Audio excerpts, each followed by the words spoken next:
Hey, what's going on? I'm Mike from 1A Auto.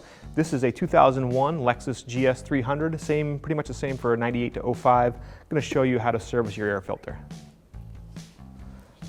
Air filter, once you open the hood, is right here, passenger side of the engine compartment.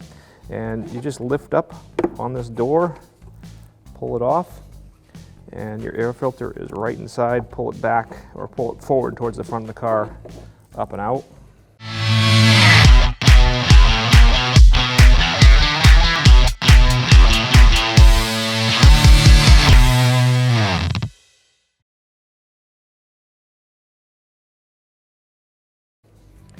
And you can see on this side, it's actually, this one's in pretty good shape, but you want to check for debris and dirt in there. If you get a new filter from 1A Auto, put it down in, push it forward, and then the little open signs are closer to the front of the car. Just put this right down on.